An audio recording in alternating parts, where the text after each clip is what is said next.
Good people, it is not going to be business as usual. I want to say this with clarity. It is not going to be business as usual.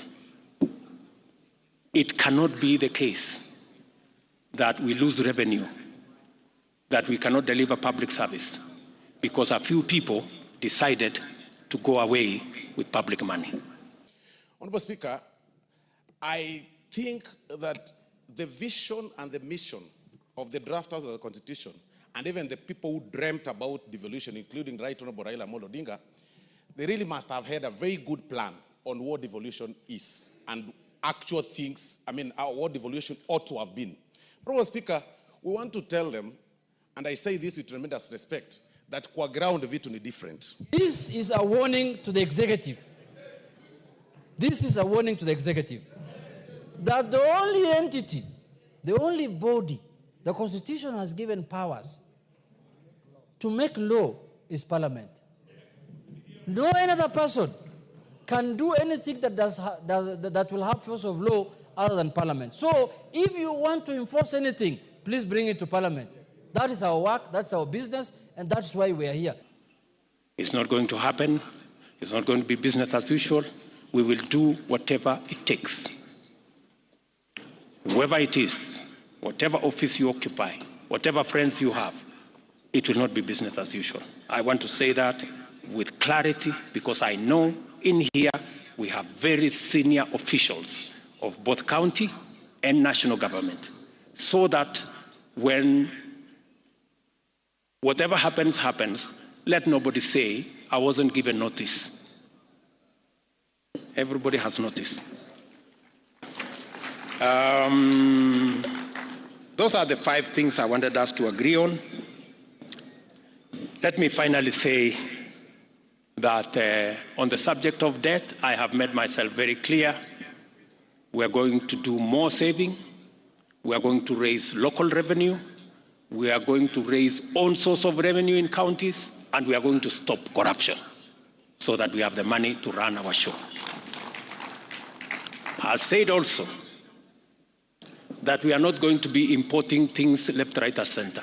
That's why in this year's budget, cement, steel, furniture, fish, we are going to build local capacities for those. We are not going to be importing.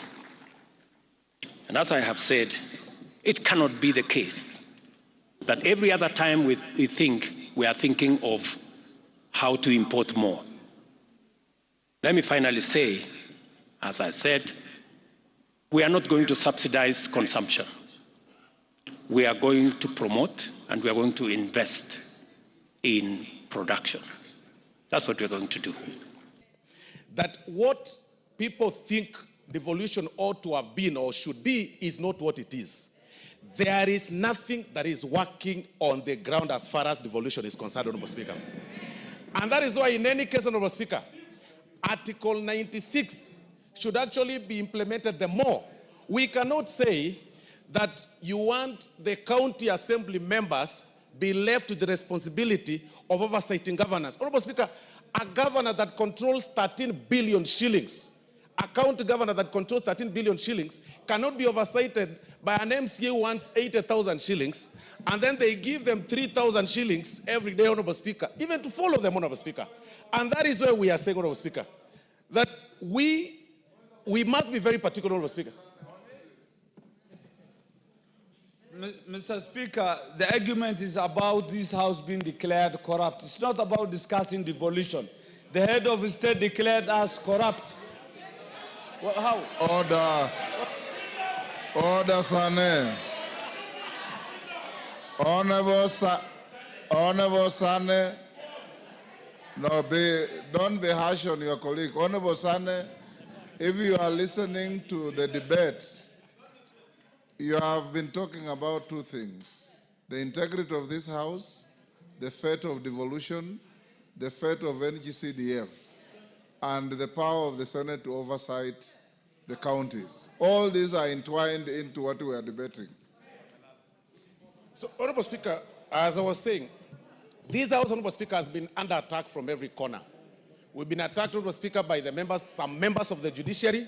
We've been attacked by the members of the public, sometimes being threatened, Honorable Speaker, to have our houses torched, Honorable Speaker. We want to, with tremendous respect, also tell His Excellency the President.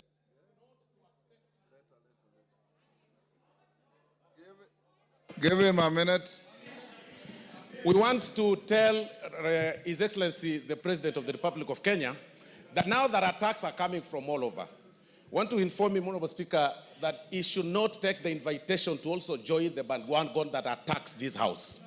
Because this House, if somebody claims that they brought money to a certain committee or to a particular chair, then especially on a bill that is actually sponsored by the AG from government, then that person should actually be arrested the more, because he is the one picking money from some public side and then to try and bribe the members of Parliament, Honorable Speaker.